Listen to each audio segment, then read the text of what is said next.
Well, we better get started, I think. Welcome everyone to the International Career Pathways event on funding for internships and research abroad. Every source of funding will want some key elements in your funding proposal, and those would include a statement of purpose, a letter of recommendation, and that would be from a faculty typically, a budget, a letter of invitation, that would be from the internship that you'll have, or it would be your research collaborator, a transcript and a resume and CV.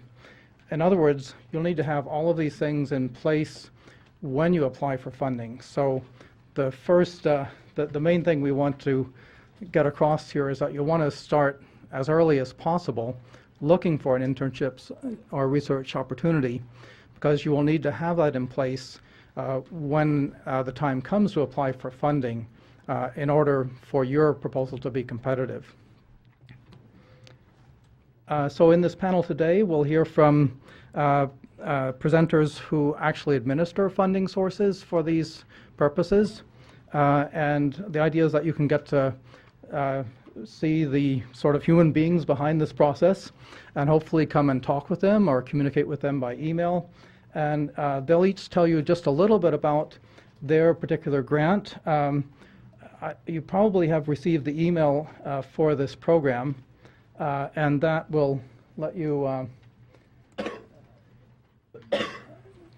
follow these links along, like this one here. So first we'll hear from two departments that have funding for undergraduate opportunities, and then we'll hear from a number of departments that have funding for both undergraduates and graduate students. And then we'll have a speaker or two, I think one speaker at the end, who has funding just for graduate students. So please sit tight while you can. And first we'll hear from Elizabeth Pariano to speak about funding for LSA undergraduates for internships. Put my sign up so you guys know who I am. Great. Well, my name is Elizabeth Pariano, and I work for the LSA Internship Program. So this is a new initiative in the college, and we have funds available to support LSA students on internships. We certainly have funds available to support students on all internships, but I'll talk specifically today about the international internship opportunities. So the program, the International Internship Program, actually is a program to which students may apply and be placed on an international internship. This program has been growing for the past 12 years, and it's now being housed and administered in the college office. So this is a program that's open to all students. You do not need to be an LSA student. And so I really encourage you to get on the website. Bill's got it up there. If you just click on the International Internship site, you'll get lots more information about the kinds of opportunities that are available. Once you've kind of identified an opportunity that you think you might want to pursue, either through the LSA program or one that you found yourself, the college can also help you with funding. So the funding that we have available is only available to LSA undergraduates. So the internship program, available to everyone. The funding, available only to LSA students. The reason for that is because the funding has come from donors to the college who have specified that they would like it to go to LSA students. So with that said, there are a couple of other requirements. The internship position needs to occur in the spring or summer, and you need to have identified financial need through the financial aid office. So it's a pretty easy process to find that out if you're not sure. I have actually met with quite a few students who aren't sure about their status with that, in that regard. So I encourage you to look into that and clarify that, because that might be an important distinction for you to understand as you look into all these funding sources. So with that said, you need to be an LSA student, and your internship position needs to happen in the spring or summer term. And you need to have financial need. You may be dually enrolled, so if you are in LSA and another school or college here, that's fine. We just need to make sure that you're an LSA student.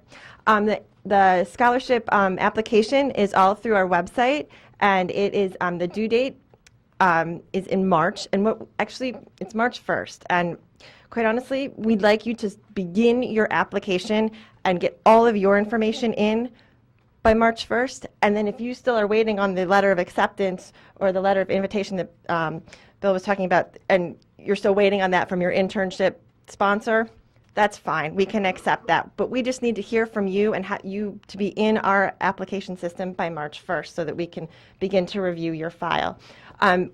As Bill indicated, we do need those things that he listed, and all of that's on the website, so you can kind of review that. I realize it's kind of a ways off now, but it is a good idea to start looking for those positions and know that the scholarship funding for LSA students is there.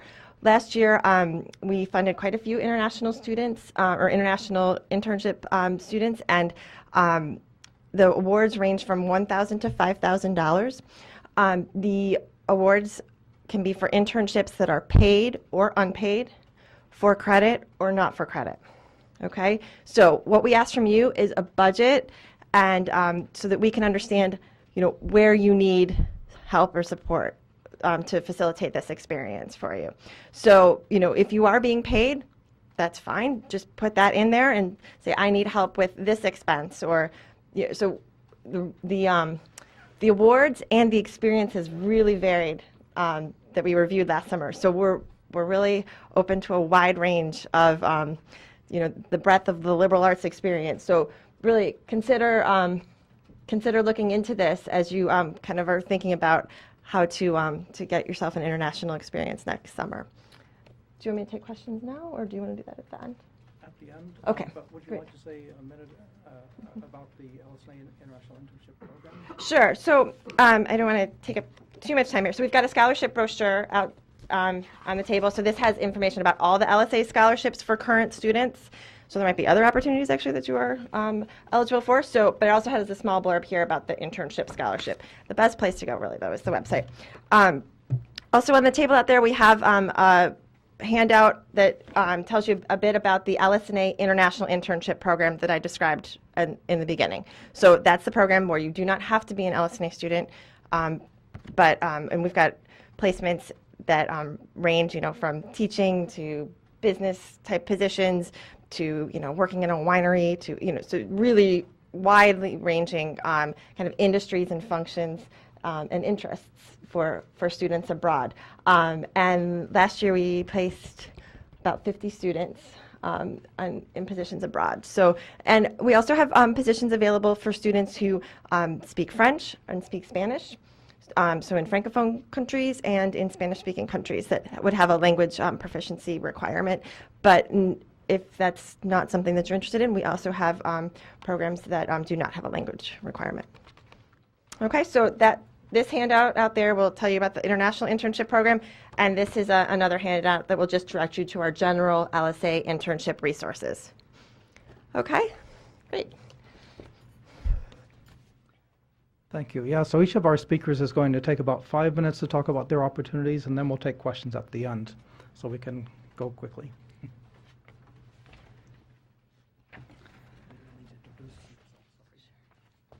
All right, well, my name is Audrey Buswell, and I'm the Academic Program Manager for the Center for South Asian Studies in the International Institute.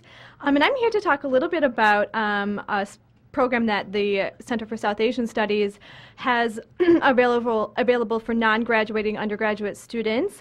But I'm also going to talk a little bit about the Center for Southeast Asian Studies and a couple of the programs that they offer because my colleague Kate Wright could not be here today. So the program that the Center for South Asian Studies facilitates and gives to non-graduating undergraduate students at is called the Summer in South Asia Undergraduate Fellowship Program. So thanks to a generous donation to the Center for South Asian Studies, undergraduate students at have an opportunity to design and carry out their own fellowship programs in India during the summer. So this, as I mentioned, this is intended for non-graduating undergraduate students who have not spent a significant amount of time in India. So this is really trying to reach out to students who maybe haven't had an opportunity to go to India before or haven't been able to spend a significant amount of time there to maybe do the research that they're interested in doing or participating in an internship that they might think that is good for their career or academic future. So the main thing that I'd like to point out about this program is that it is incredibly flexible. you pretty much tell us what you'd like to do, put together a proposal, a budget, and all that, and we pick the best proposals that are given to us.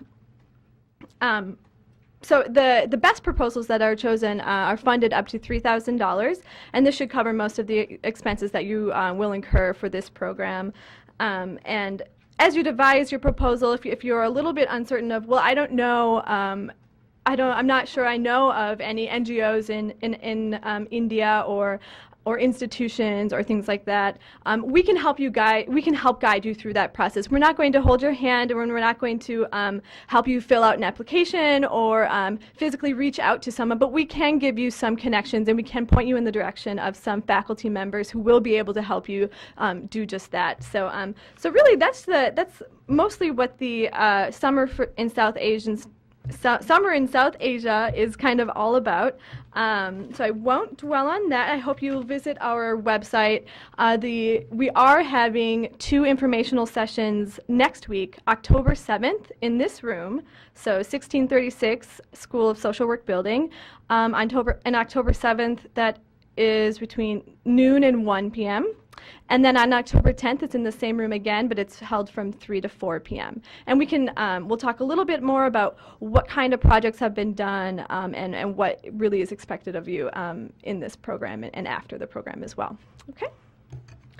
And so, as I mentioned before, I'm talking on behalf of Kate Wright today. She couldn't be here. And so the Center for Southeast Asian Studies has a couple of different opportunities. The first one I'm going to talk about is sort of an Indonesia, U.S. studies sort of collaboration for a study abroad program. It takes place during the month of June, the full month. You spend 15 days in Indonesia and 15 days in the United States. And so this is sort of a joint process. So you will be with Indonesian students. You will travel with them, you will do different activities and events with them, and you'll visit sites in Indonesia and in the United States as a group together. So some of the places that you'll visit are New York, Philadelphia, Washington, D.C., and a couple of other places. So please contact Kate Wright if you have any questions. This is out there if you're interested in this. It's the Southeast Asian Studies program. And then the other program that the Southeast Asian Studies Center has available is the Thai Studies Opportunity Program, and this is for federal foreign language and area FLAS scholarships. This is for full year tuition, stipend support, or over the summer as well. As well as the Southeast Asian Language Award, and this is $2,000 to study any level of Thai language for a full year at the University of Michigan.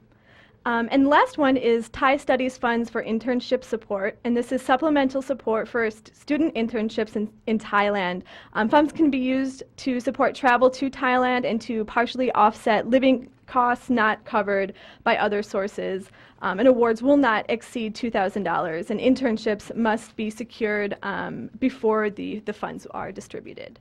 So this is for Thai studies, and this is the Southeast Asian Center. So if you're interested in that, please let Kate Wright know, and she would be more than happy to talk to you about these opportunities. Thank you.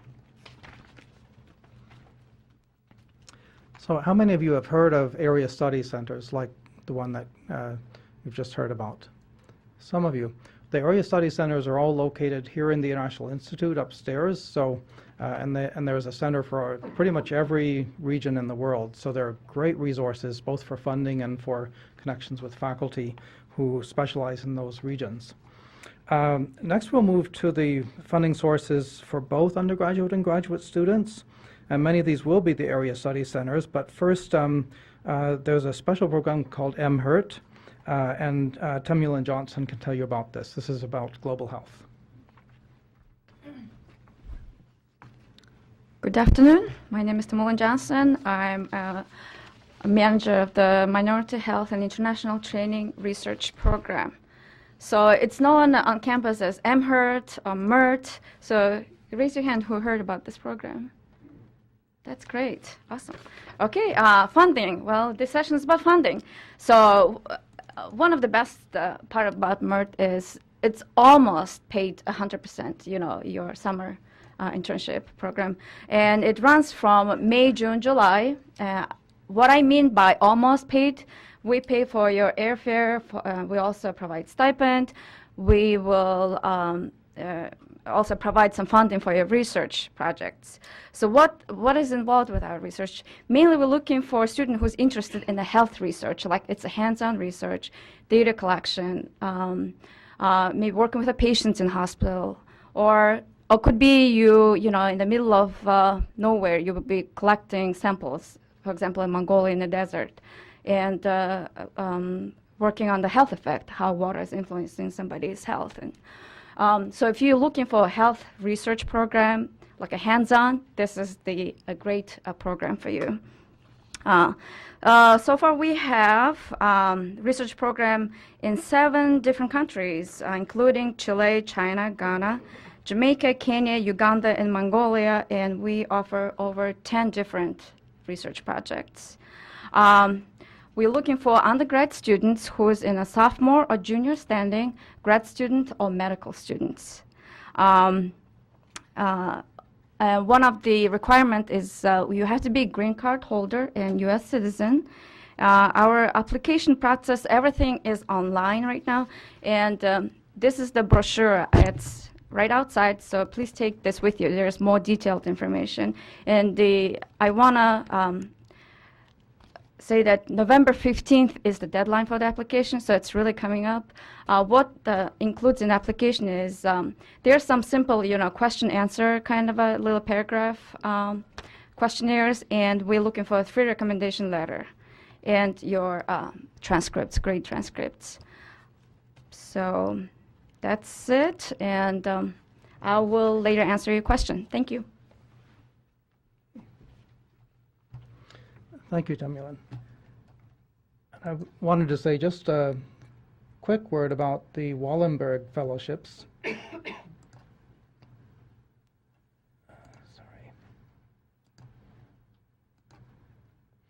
The Wallenberg Fellowships are named after Raoul Wallenberg, who you may have heard of, helped Jews escape from the Nazi dominated areas in Europe. And the Wallenberg Fellowship is intended to be a tribute to that courage and idealism. So that fellowship will support projects that have a clear service focus. The grants, I believe, are up to about $5,000, and the application deadline for that will be in mid-February or so. So there's certainly time for that. What this fellowship will not support is research, and we have had people apply for it with that in mind, and they weren't considered. So for service-related projects, definitely consider the Wallenberg. Next, we'll hear from the International Institute, which is the sort of umbrella organization for the area study centers, also in this building. And the International Institute, its central office, has funding available for students in all the schools and colleges, undergraduates and graduates as well. And we'll hear from Kelly Peckens.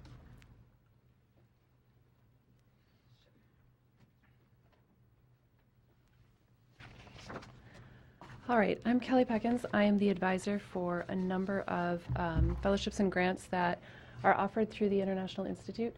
Bill, can you help me pull up our website there? So hopefully you picked up this handout with the photos across the top.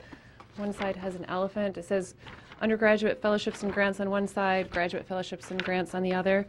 And this outlines all of our different funding opportunities. But the best place to go is our website. So this is the fellowships and grants sort of landing page on the International Institute website. And this is where you'll find the complete information about all of our offerings. So as Bill said, we have funding opportunities for students in all fields of study, all schools and colleges, undergraduates, graduating seniors, recent alumni, graduate students, professional school students, faculty and staff, everybody. So you should take a look at our many offerings. On the landing page, we've put up important dates that are mostly deadlines, I think, chronologically, and then they're linked to the complete information page. But basically, we've separated by undergrad and graduate opportunities. So you can see the Fulbright program, which is something that you can apply for once a year in the fall, and it's probably a little bit too late to apply this year. But I'll go back to the page and go chronologically here. So our next upcoming deadline is October 15th for the Loose Scholars program.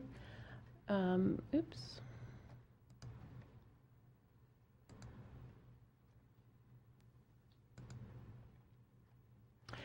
Okay, so on each program page, you'll find the full eligibility criteria, the application information, how to submit it, what's included in the application, a little bit more information about the review process, and a link to the program's website. You'll also find contact information. So there's my name and email address, my phone number, and then also an opportunity to look at my advising availability and schedule an appointment with me.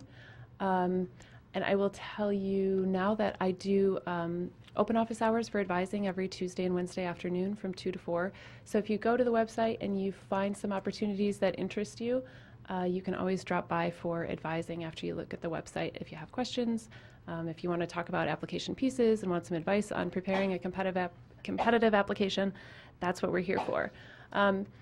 But so I'll just mention that the various opportunities are for research abroad, internships abroad, study of languages that are less commonly taught languages, and there are a number of different opportunities. So I'll encourage you to take a look at the website and read our handout and then come and talk to us with more questions.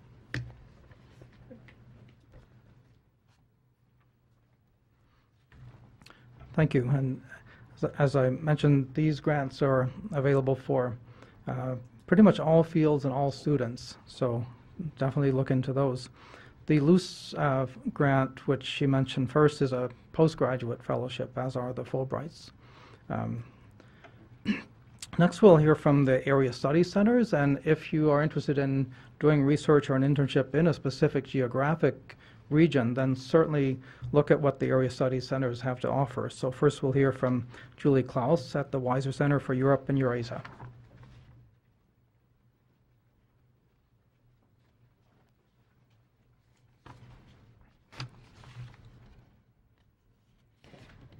All right, so like Bill said, my name is Julie Claus, and I'm representing the Weiser Center for Europe and Eurasia. I did want to speak for a moment about FLAS too, which Kelly didn't mention. The FLAS Awards, for those of you who don't know, are the Foreign Language and Area Studies Fellowships. There are both academic year and summer awards. FLAS Fellowships provide stipend and tuition support for language study.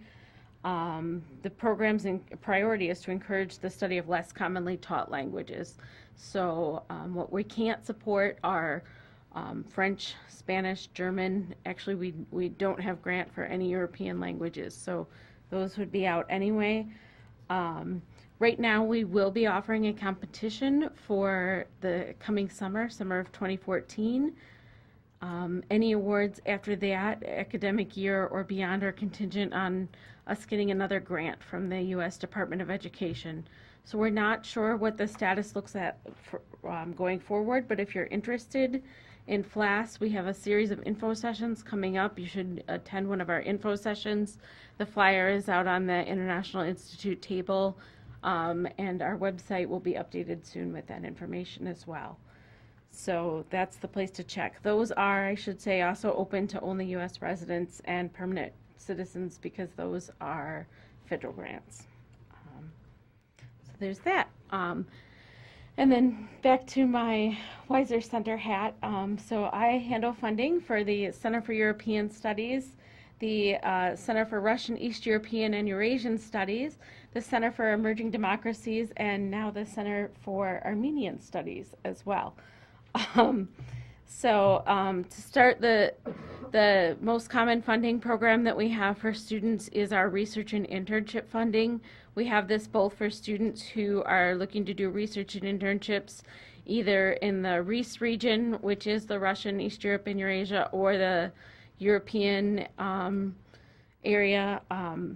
What we're looking for is students who are doing research or internship in the region who are also doing something related to regional issues. What I mean by that is not necessarily just that you're going to French, but you're doing something related to French studies. So not that you can't apply if you're going to France to do an internship that isn't related to area studies, but your application will be stronger if you are. If you have questions about that, that's something you could come see me about. Our application for summer funding is a little bit later than most. It's March 15th for research and internship.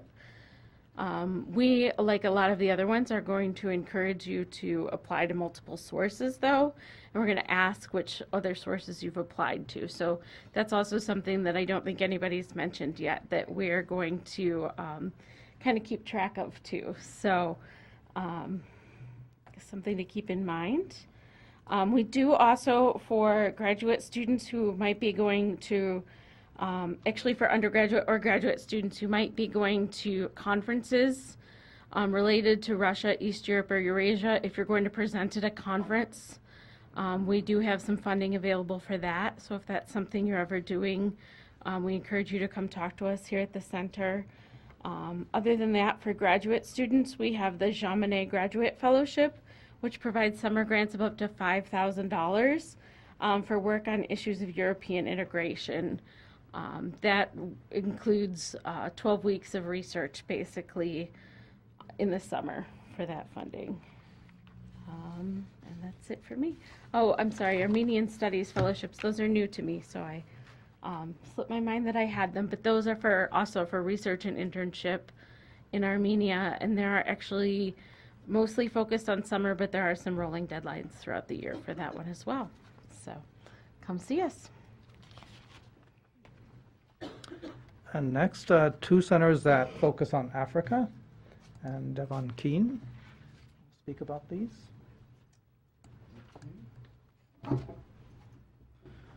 Hello everyone, my name is Devon Keane. I work for the African Studies Center. I'm the administrator, and I used to work for the Department of Afro-American and African Studies, so I am somewhat familiar with their program. So I'm going to talk about a little bit about that as well. If you have more questions, you'll have to go over there. We are different. That's part of what I wanted to say. The Department of Afro-American and African Studies is the course offering institution, so that's where you go for a specialization in African Studies. And also, they also have a graduate certificate, so I encourage you to find out more, and we do promote that to students as well. And the African Studies Center coordinates initiatives and tries to raise visibility to the wide range of African research in Africa that goes on campus and different programs. So to talk a little bit about funding that the African Studies Center offers, we do offer funding to undergraduates and to graduate students. Let me talk about undergraduates first. It's very important when our committee reviews undergraduate applications, they want to see that the people applying have a demonstrated interest in Africa. So that means they'll look at your transcript and see if you've taken any coursework in Africa. They're looking for the proposals to be research-based.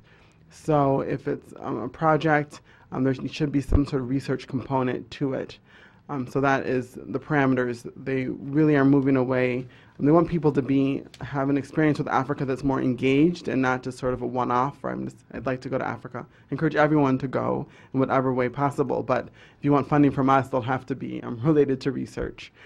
For graduate students, we offer funding as well, and for research, again, to do research in Africa. We also give funding for conference travel. So if you have, usually it's if you are presenting a paper on a topic related to African studies, you can apply for funding. Those are accepted on a rolling basis with deadlines, final deadlines November 15th and then February 24th. For if you are having an event on campus that has a relation to African studies, or a speaker that's speaking to a topic on African studies, you can also apply on a rolling basis through February 24th. So check our website, and it has all the details there. We've arranged it by category, so if you're a student, go there, faculty, or if it's just for campus events. Let's see, what else I wanted to make sure to mention. If you do get funding from us, you have the opportunity to be featured in our newsletter and on our website. So we do review, we ask for reports from people who've gotten funding, and we look those over, and ones that we think are particularly engaging or interesting above and beyond the other ones that we've selected, we will approach you and ask you to write something for our newsletter or our website. So that's something you could put on your website, your resume. The Department of Afro-American and African Studies has something called the African Initiative Grant, and that's for graduate students, and that is for research in Africa as well. The deadline used to always be in February when I administered that grant. You'll want to contact, I believe, Robin Grice, Grice, Grice R, I believe her email is, for more information about that. And I'm also happy, as our other area centers are, to sit down and talk with you. If sometimes I get people coming to me saying, I want to do something in Africa, but I don't know what, and I don't know, I'm kind of interested in this area. And so we are very aware of all the faculty that do work and also students who've gone other places, so we're happy to also serve as a resource for that. Thank you. Thank you, Devon. And last but not least, among the area study centers, the Center for Japanese Studies, and there are many other areas covered as well, China and so forth. The list goes on, but Japanese studies. Hi, my name is Takata. I am the Academic Services Coordinator for the Center for Japanese Studies. We are, as Bill said, one of the 17 centers and programs under the umbrella of the International Institute that covers just about every part of the world except for North America and Australia, New Zealand, Canada. I think those are probably the places that we don't cover.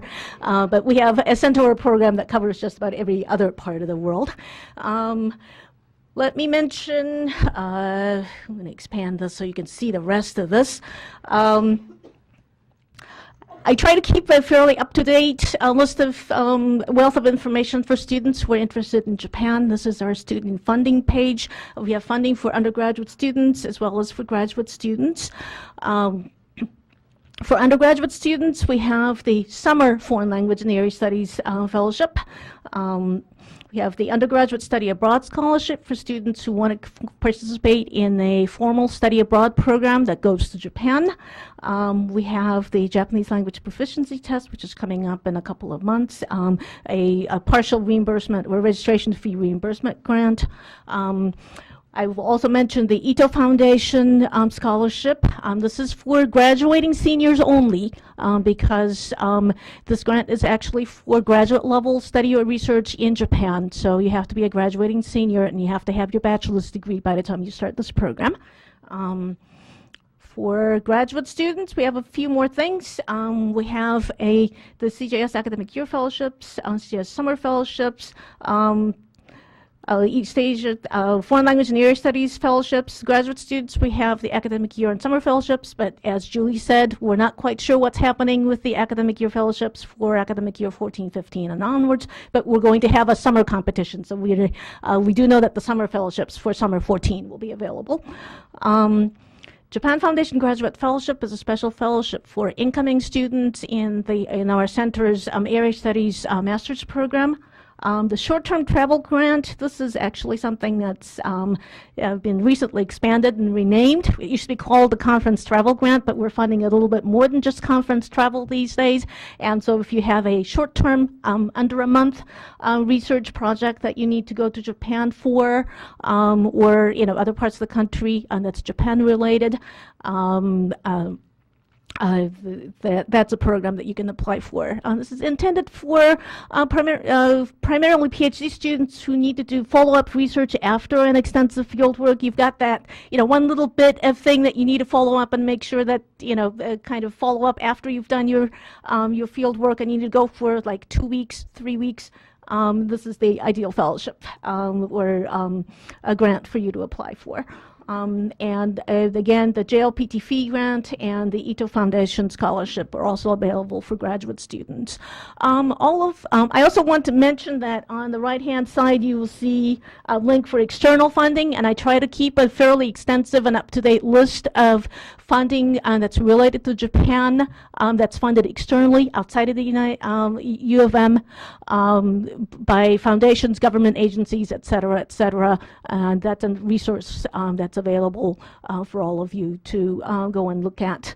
Let me mention that, especially since we're talking about funding for internships and research, that for graduate students, the CJS Summer Fellowship is an ideal fellowship for that. That provides up to $5,000 in funding.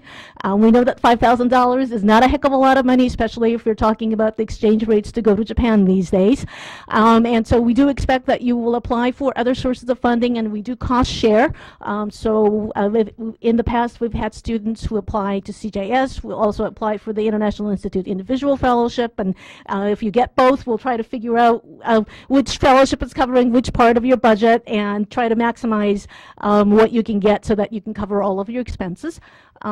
This fellowship can be used for research, Japan-related research, and also for unpaid internships. We do ask that the projects that you propose for this fellowship be substantively related to Japan.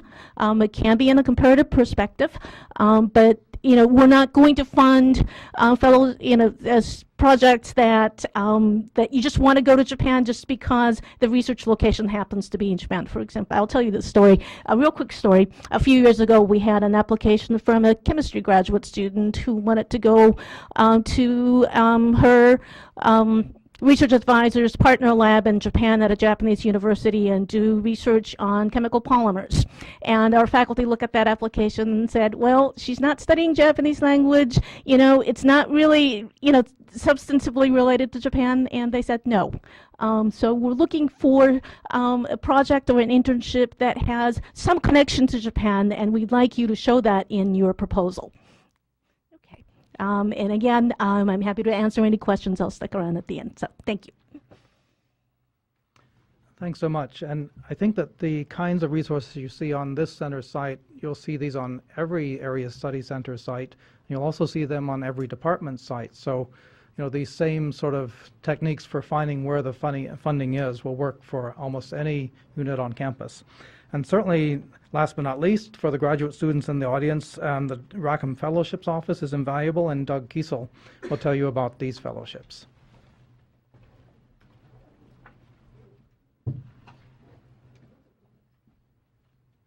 Hi there. So let me encourage you, first of all, to pick up one of the flyers that's on the table. It has links to sources of funding within Rackham and sources of funding within the university and external funding sources.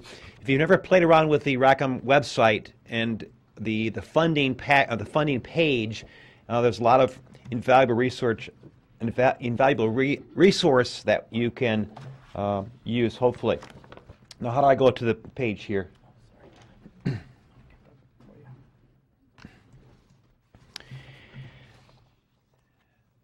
Primarily, when we're talking about Rackham, you're talking about both masters and PhDs within Rackham programs. So we don't fund business school, we don't fund the professional schools.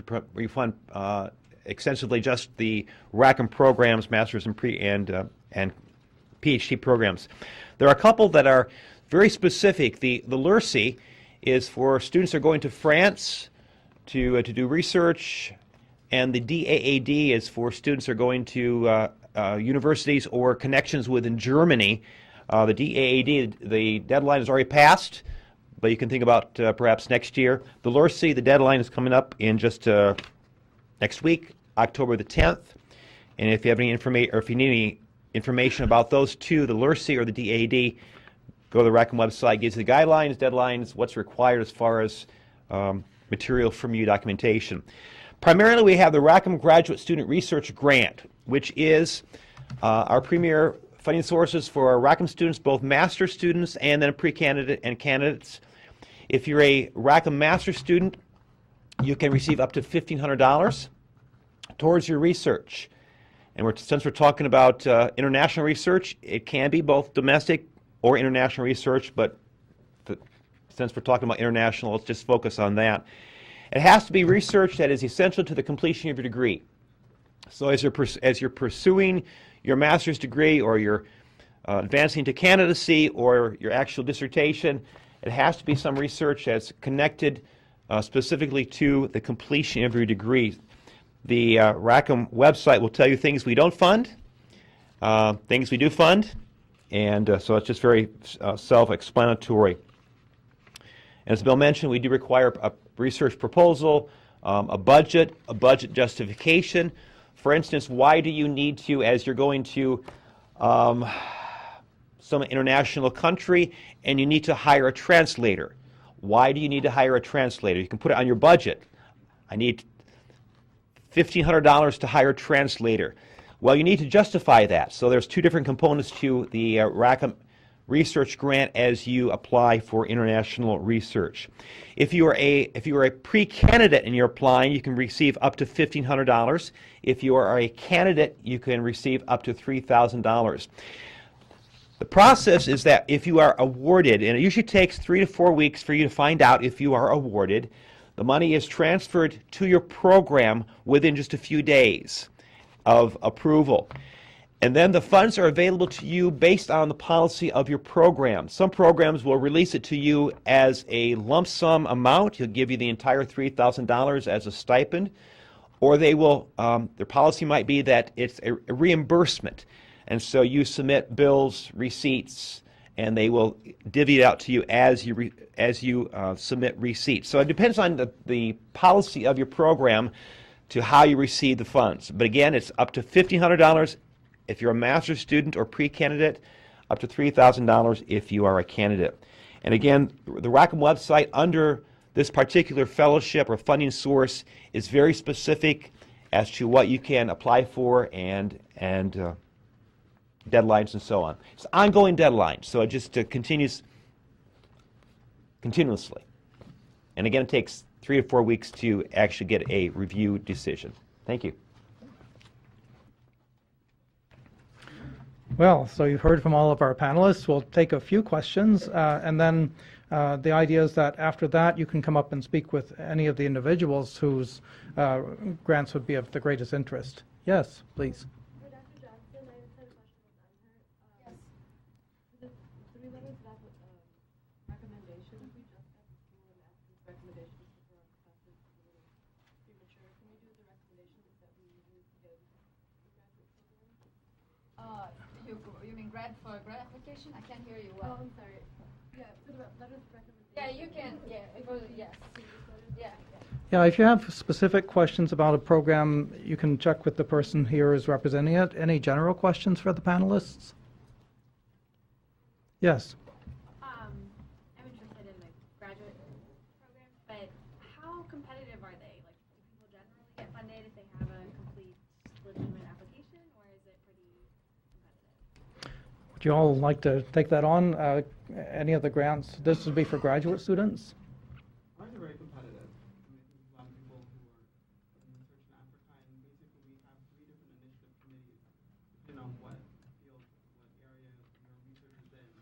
So humanities, sciences, and social sciences, and those committee members make recommendations. They read through their relative applications and will say, these are the top ones. These are the ones that we think are top, and then they kind of do a tiered system, and then the full committee considers only those applications. So, and also, you know, if you have, when you're making your budget, if you need some advice on how much things cost, please contact me, because they've all been to Africa, and they'll know if you say, I need, you know, $500 a day for food, they'll be like, what?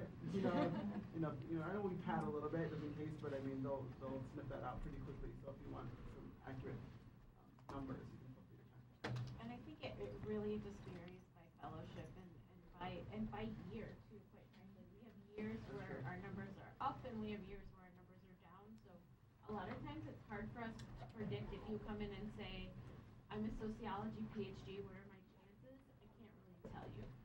You might be the only sociology applicant that year, or there might be 30 sociology applicants that year. It just, I think for a lot of us, it's just hard to predict.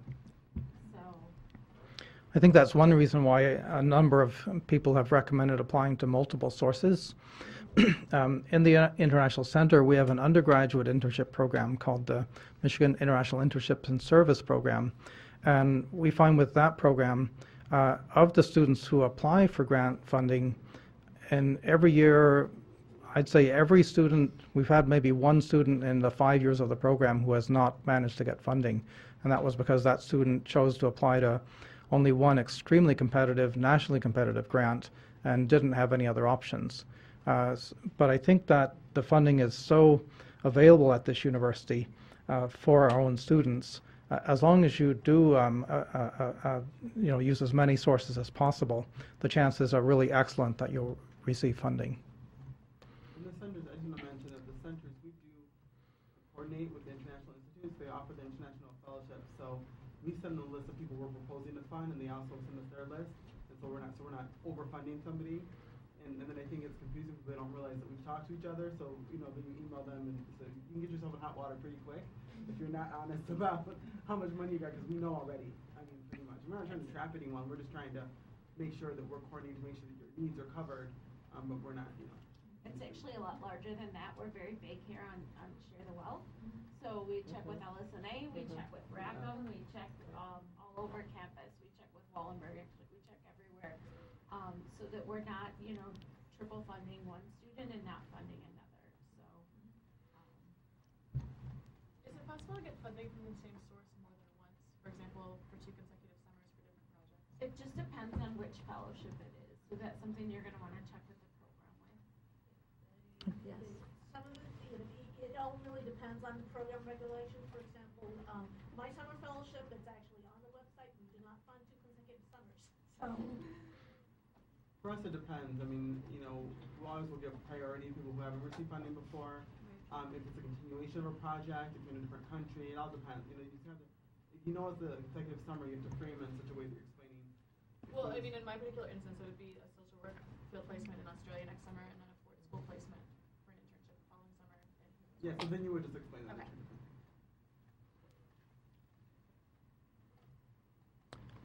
Okay, I don't see any other questions for the panelists as a whole. Let me just, one more.